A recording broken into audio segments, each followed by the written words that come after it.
Selamat pagi para netizen dimanapun kita berada. Salam inspirasi bagi kita semua. Ini ada berita cukup menarik dari Gelora bahwa Ganjar disebut boneka baru oligarki. Aktivis, kalau masih ada yang dukung capres kayak gini, memang bebal.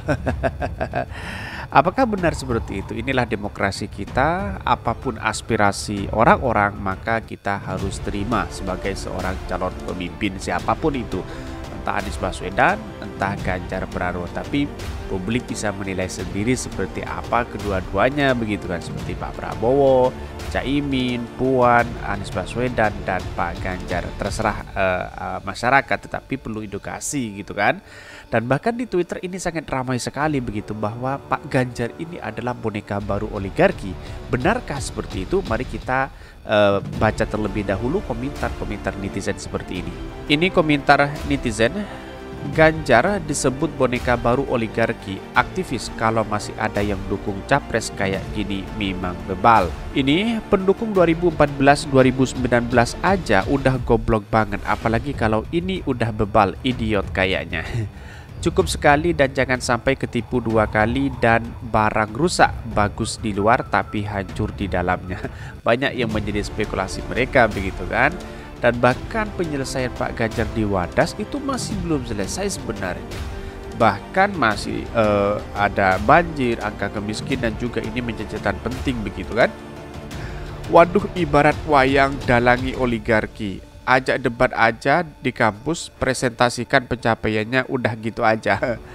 Kalau masih dukung dia berarti kena penyakit dungu berat. Ini dukung Partai Merah termasuk circle bebal. Ini Anies Baswedan. Bukan boneka tapi robot namanya. Ini Sarimin pergi ke pasar. Bangsa Indonesia tidak boleh dipimpin oleh boneka, tapi harus dipimpin oleh seorang pemimpin yang hakiki, cerdas, berintegritas, berprestasi, beradab, santun, berakhlak mulia, dan punya kemampuan untuk membuat negara ini menjadi lebih maju dan sejahtera rakyatnya. Menurut dari pemilu sebelumnya, hati nurani akal pikiran pemilih harga 100% Rp100.000. Kalau pasaran gak naik ya mau gimana lagi. Sudah kelihatan dari mukanya rakus jabatan yang dicari oligarki ya seperti itu, bisa jual aset negara. Buat orang yang open-minded, cover both side, nalar dan logika sehat untuk capres ginian mah udah jelas jauh ditinggal.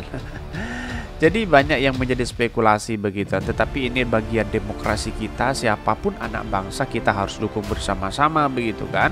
Siapapun calonnya, yang penting dia memberikan kontribusi besar kepada negara kita. Kami memberikan edukasi bahwa persoalan hari ini adalah persoalan perubahan.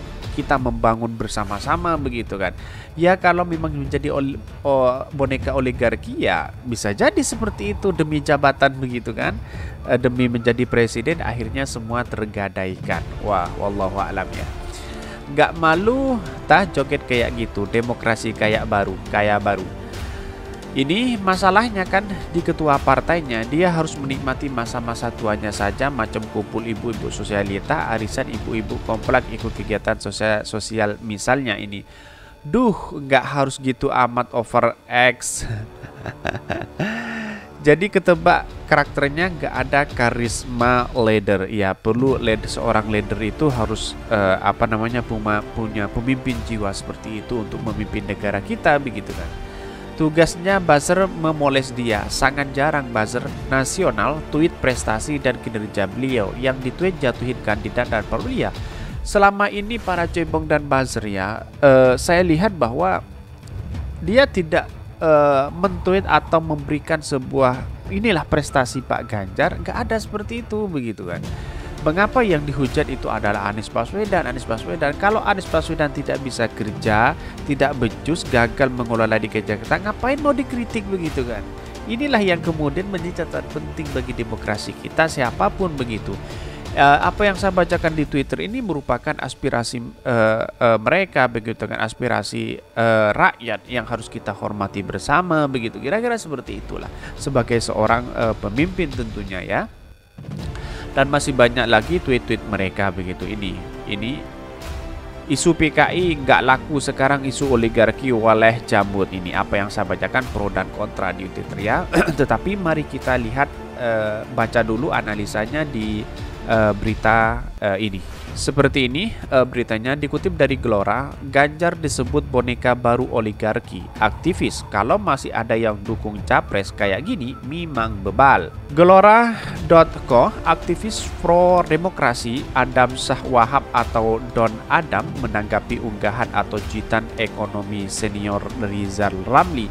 Rizal Ramli membagikan klip potongan video Gubernur Jawa Tengah Ganjar Pranowo yang beredar di media sosial. Dalam sebuah potongan video yang dibagikan oleh warganet, tampak Ganjar tengah senam bersama dengan ibu-ibu. Rizal terheran dengan presiden yang terpilih karena pencitraan. Menurutnya, banyak masalah yang terjadi imbas presiden hasil pencitraan tersebut. Ya memang, yang paling laku hari ini adalah pencitraan itu luar biasa. Ketika ada apa mengikuti tren ini, kemudian ikut-ikutan, itu pencitraan luar biasa begitu kan. Dan bahkan apalagi era sekarang kepemimpinan siapapun, mau calon presiden, mau calon bupati, mau calon gubernur, yang namanya pencitraan itu pasti ada. Pencitraan pasti ada, politik identitas pasti ada. Semuanya itu melakukan itu karena apa? Karena demi meraup suara terbanyak, meraup ingin simpatisan terbanyak dari para orang-orang atau rakyat-rakyat yang ada di Indonesia begitu kan. Ini menunjukkan bahwa suatu pencitraan itu sangat lemah sekali kalau masuk dalam teori politik kita begitu, dalam demokrasi kita. Yang namanya pencitraan money politik, terus kemudian identitas politik atau politik identitas, itu citranya sangat lemah sekali dalam teori politik begitu. Artinya kalau memainkan peran itu ada simbiosis, ada implementasi negatif yang diharapkan yang dari masyarakat begitu kan. Ini yang kesalahan besar, tapi ini menjadi tren baru bahwa pencitraan itu akan menaikkan elektabilitas begitu kan di di Indonesia. Kalau tahu membaca situasi itu sebenarnya jangan dipilih atau siapapun yang melakukan pencitraan itu begitu kan. Bahkan selain itu, Rizal juga menganggap bahwa Ganjar adalah boneka baru oligarki, hanya bisa jingkrak-jingkrakan saja, sementara warga Jawa Tengah semakin miskin. Menanggapi unggahan tersebut, Adam mengatakan seandainya masih ada yang mendukung calon presiden seperti itu berarti memang bebal bangsa ini. Kalau masih ada yang mendukung model capres kayak gini, memang bebalah bangsa ini, ujar Don Adam melalui akun Twitternya. Ini banyak sekali yang men-tweet mereka begitu kan. Nah, inilah yang menjadi catatan penting bahwa demokrasi kita itu dibangun bersama-sama, bukan dibangun dengan asas pencitraan yang ada begitu. Ini yang perlu kita tontonkan kepada masyarakat Indonesia bahwa perubahan inilah yang menunjang pada demokrasi, keberhasilan demokrasi. Bukan lagi demokrasi is violent. Tetapi hari ini banyak yang menjadi spekulasi bahwa demokrasi kita itu sudah is violent begitu kan, sudah rusak begitu kan. Dan dengan adanya korupsi, nepotisme, dan bahkan kasus-kasus besar yang terlibat dalam demokrasi kita begitu. Ini yang menjadi contoh bagi anak-anak kita bahwa hal inilah yang tidak baik begitu. Bahkan di sisi lain, Ganjar Pranowo telah dideklarasikan sebagai calon presiden dari Partai Solidaritas Indonesia atau PSI pada 3 Oktober lalu. Ya, walaupun dia mendeklarasikan ya, tetapi Pak Ganjar dia mengatakan sopo PSI itu. Kira-kira seperti itulah tanggapan dari PSI dari Pak Ganjar. Seakan-akan dia tidak tahu terhadap partai PSI. Apakah ini sebuah pelecehan atau apa begitu kan? Ini cukup menarik juga kalau kita telusuri bersama begitu. Sementara itu, Ketua Umum PDI Perjuangan Megawati Soekarno Putri dan elit politik PDIP lebih condong mengusung Puan Maharani daripada Ganjar. Iya.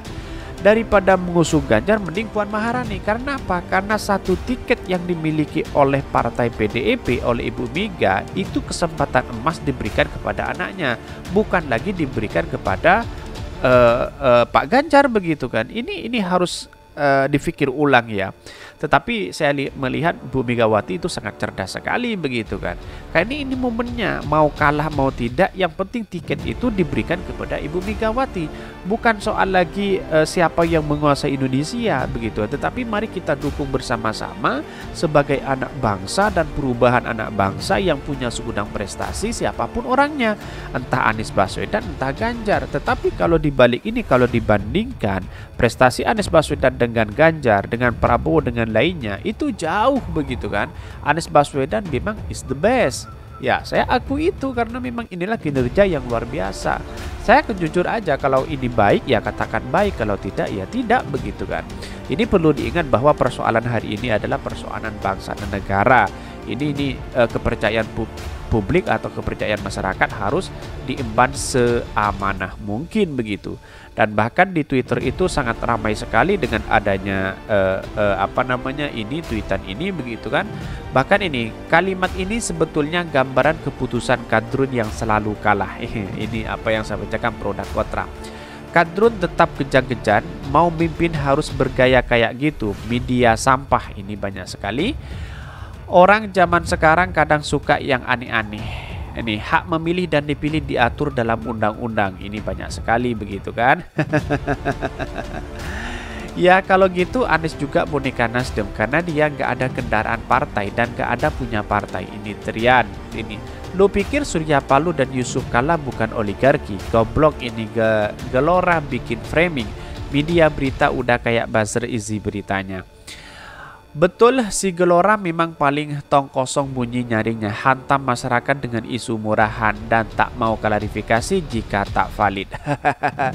Jadi dia ya memang saya lihat dari berita Gelora ini, memang dia menulis sesuai dengan apa yang disampaikan oleh pengamat politik, oleh berbagai hal, terutama Refli Harun, terutama dari berbagai orang. Tetapi dia menarasikan itu sebenarnya begitu kan. Tetapi ya benar juga dia menarasikan begitu kan, tidak menjadi masalah. Ini bagian dari aspirasi rakyat Indonesia juga begitu kan. Justru Anies Baswedan yang jelas boneka sudah tidak punya parpol, buat kegaduhan di parpol cari dukungan ini. Hehehe, macam-macam ada istilah kadrun yang gak masuk akal. Yang oligarki siapa? Komunis udah gak mapan, sekarang oligarki. Ini banyak sekali yang men-tweet mereka, tetapi ini adalah pro dan kontra di Twitter. Tetapi kesimpulan saya hanya satu, bahwa persoalan hari ini adalah persoalan membangun bangsa. Kami memberikan edukasi bahwa mari bersama-sama bergandengan tangan untuk membangun bangsa ini, siapapun presidennya, entah Anies Baswedan, entah siapapun begitu kan.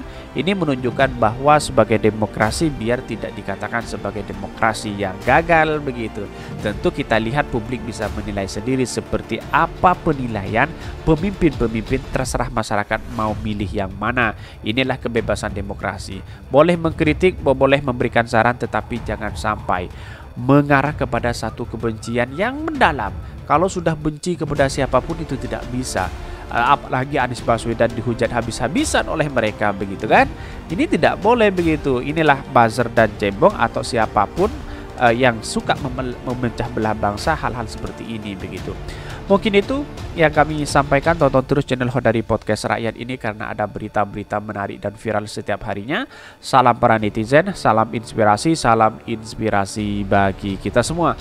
Jangan lupa di subscribe channel YouTube Hodari Podcast Rakyat ini dan share sebanyak-banyaknya.